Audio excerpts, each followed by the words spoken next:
Sa tinagal-tagal ng panahon, the question is still there. Ito pa rin ba ang dream scooter mo? Sulit pa rin ba magka-bike ng ganito knowing na marami ng scooter ang nagsilabasan? Kung hindi competitive sa price, sa tingin ko, kakaiba yung kanilang selling point. My dear friends, this is the latest version of NMAX and susuriin natin mga bago dito. Andito tayo kay CDO 2 Cycles Tagum and I will tell you everything that you need to know about their new scooter. Babanggitin na rin natin ang kanilang price update, pati ang kanilang lowest down payment and monthly. So simulan natin sa kanyang key fob. Sa tingin ko, mas mag-ana yung key fob niya ngayon kaysa sa dati. Mamamangha kayo.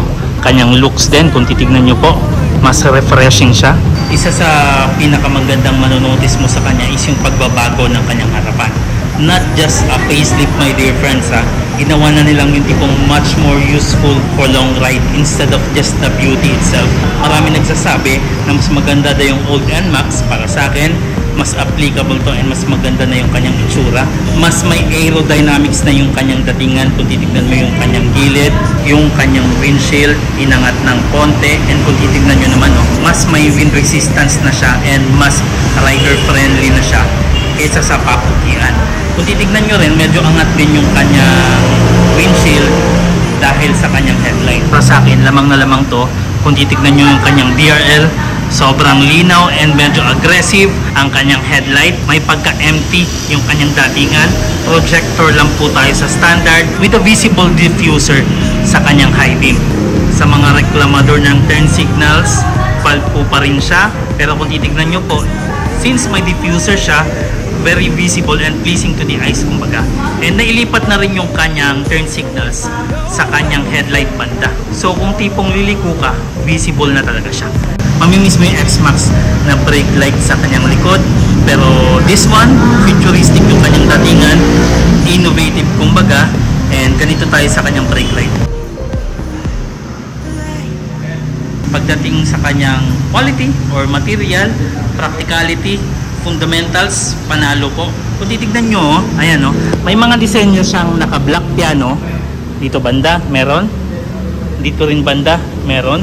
Yung tipong hindi masyadong tinatamaan ng dumi, yun yung naka-black piano. And napaka-practical nung pagkakayari, if you're going to ask me. Dito magaling si Yamaha pagdating sa kanilang mga matte color. Silver Prestige ang tawag dito. And kung titignan nyo po, yung kanyang pinta, walang pinagbago kung hindi pinaganda. Kung lalapitan mo, ayan, super ganda ng pagkakayari with the Yamaha logo on this part. Ito nga yung sinasabi ko sa inyo, kapag madaling madumihan, ayan ito yung ginagawa nilang matte, which is for me, this one is so practical. Although hindi siya two-part na front fender, pero kung titignan nyo, maayos naman yung pagkakayari with the silver on this part. Yung parang XSR yung kanyang datingan. Ayan may cover siya sa kanyang front fork with an ABS sticker on this part. Dito din, kung titignan nyo, ayan hindi rin siya naka-black piano, naka-matte din siya. Nakulayan siya ng maayos and kung titignan nyo rin yan dito. Ayan yung panghawi sa hangin, matte din. Yung panghawi din sa hangin sa may baba, matte din. At saka mas beefy siya tignan if you're going to compare it the previous model and this model. Siguro dahil dito, pero kung titignan mo rin yung gilid niya, ayan maganda yung pinta. May black din dito, tapos dito naman naka-matte din. Dito din maayos ang kanyang footboard. Hindi mo siya masasabing yung tipong pinagdamot. Halos lahat ng makikita mo sa kanya, premium yung kanyang datingan. And kung hawakan mo, ayan yung rubber niya, maganda yung pagkakayari. Maganda pa rin yung pagkakagawa sa kanyang pillion peg, pinagaan through this part kasi nga empty siya dito. Pero maganda pa rin ang pagkakagawa. And kung titignan nyo to, mga minute detail niya, yung pagkakapinta, design wise din on the logo, I love it. They made it like a black gray. Maganda yung kanyang itsura and mas premium yung kanyang datingan ngayon. And I do believe kahit na tinaasin na yung presyo, okay na okay pa rin siya. Tignan nyo po, ayan yung tipong makikita mo sa X-Max or sa T-Max, makikita mo na rin dito. Pati yung kanyang rear fender, maganda din ang pagkakagawa. Hindi na siya beefy masyado tignan, mas bagay na siyang tignan sa motor. So pagdating sa kanyang power, as per usual, hindi binago ang kanyang displacement, 155cc, naka-liquid cooled po siya, single overhead cam, 4 valve, and ang kanyang maximum output 11.4 horses at 8,000 RPM 14.2 Newton meters at 6,500 RPM. Pagdating naman sa oil capacity, may difference sila nung TechMax. Etong standard, naka 1 liter lang po. Mas lamang ng konti yung kay TechMax. So walang pinagbago kapag naka VVA, and sa tingin ko lalabas yung VVA mo dito sa Fuel Eco. I'm not 100% sure, I never owned one, pero from the previous NMAX lalabas talaga yung VVA lighting at certain RPM. Sa tingin ko dito din. Gas tank 7.1 liters kapag full, 2.3 liter per 100 kilometers tayo. So ang fuel consumption nasa around 43 kilometer per liter. Sa tingin ko, it may improve if you are using the start and stop system. Ang kanyang seat height, by the way, 770mm. Ayan o, massive shoutout kay Sir Kevin. 5'8", hindi siya ma-flat foot pero almost there. 770mm, yan po yung mga seat height ng mga 5 flat. Pwede pa rin upuan. If you are 5'6" tall, ganito po yung makukuha nyo. Ayan, almost flat foot. Discarte, my friend. Ganito. Baba mo dito. Ayan, flat foot. Madali lang. Pero, kung hindi po upo ka na maayos, ganito will be fine. Ang kanyang timbang, nagbaba po, 131 kilograms. Pagdating naman sa kanyang wheelbase, 1,340mm po. 125mm ang kanyang ground clearance. Not that bad for street bike. For long travel, mga lubak-lubak, kailangan mo magdahan-dahan. So, if we need to turn it on, press. Ayun. Lalabas kaagad yung kanyang beautifully done TFT display. Maganda po ang pagkakayari. Medyo maliit nga lang if you're going to ask me, pero kitang-kita kapag nakaupo ka. Yun yung importante din kasi. Yung kanyang orasan, kitang-kita po. Ang kanyang speed na sa may gitna, may fuel economy siya. Siguro sa tingin ko kapag na-hit mo yung certain RPM, doon na siya yung tipong hindi magiging matipid kumbaga. And may menu button din siya. If you press this one, ito po yung lalabas. Trip 1, Trip 2, Trip F.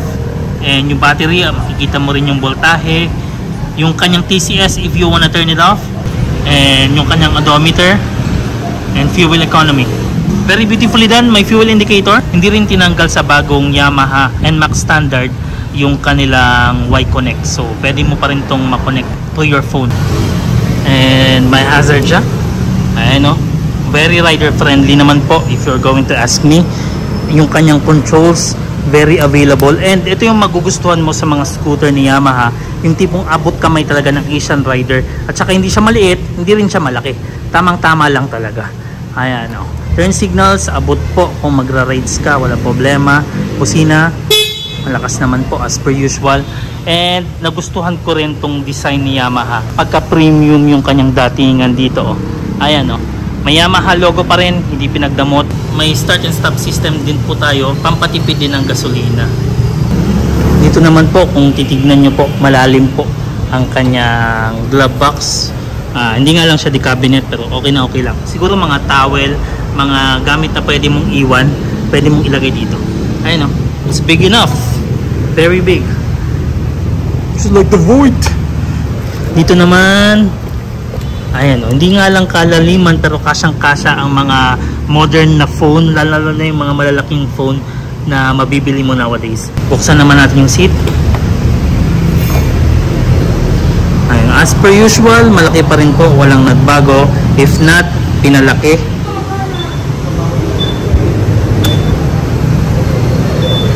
Hindi pa nagkakamali si Yamaha pagdating sa kanilang mga seat, kasi sila yung tipong kung hindi kalidad, at least hindi pinagdamot. Which is this one, both. Kalidad na nga, hindi pa pinagdamot. Malapad pa rin po ang kanyang seat sa may harapan.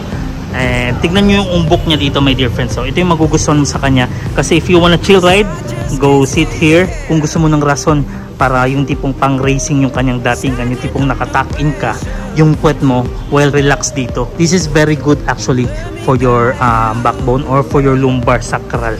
Ayan o. Ganda and malambot pulido yung pagkakayari.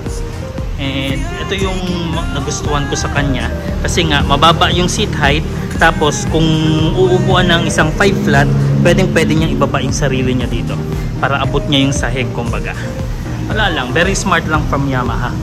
And as per usual, pati sa pillion, makapal.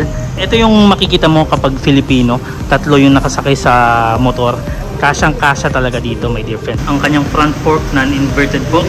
Sa likuran, dual shock with the gas charge and preload adjustability. Disc brake po tayo all the way. Front and rear yan. Ang kanyang size, 230mm. Ang sizes ng kanyang tires, sa may harapan, 110, 70, 13. And sa kanyang likuran naman, 130, 70, 13. Matambok yung tires. So SRP tayo, my dear friends. Dito kay CD Autocycles Marketing Corporation, Apocon Tagum. Ayan, 155,900 Philippine pesos sa kanyang SRP. Hindi po nila pinapalitan yung presyo niyan, which is maganda sa kanila. Kanyang down payment, pinakamababa sa lahat na nakita ko dito sa Davao del Norte, 11,757 Philippine pesos only. Ang kanyang 13 months, 7,942. Ang kanyang 24 months, 10,101. And meron siyang rebates na 500 Philippine pesos if you pay on time or before the due date. So ayan, massive shoutout kay Sir Kevin for allowing me to vlog. I'll link in the description na lang sa kanilang address and sa number na kukontakin nyo just in case you wanted to buy something from here. Ayan o. So ayan, my dear friends, long time no moto vlog, but vlog now. With the same motto, Exodus 14:14, to everyone, keep on praying and trust the process, and I'll see you in the next. Pakis, my dear friends. Stop.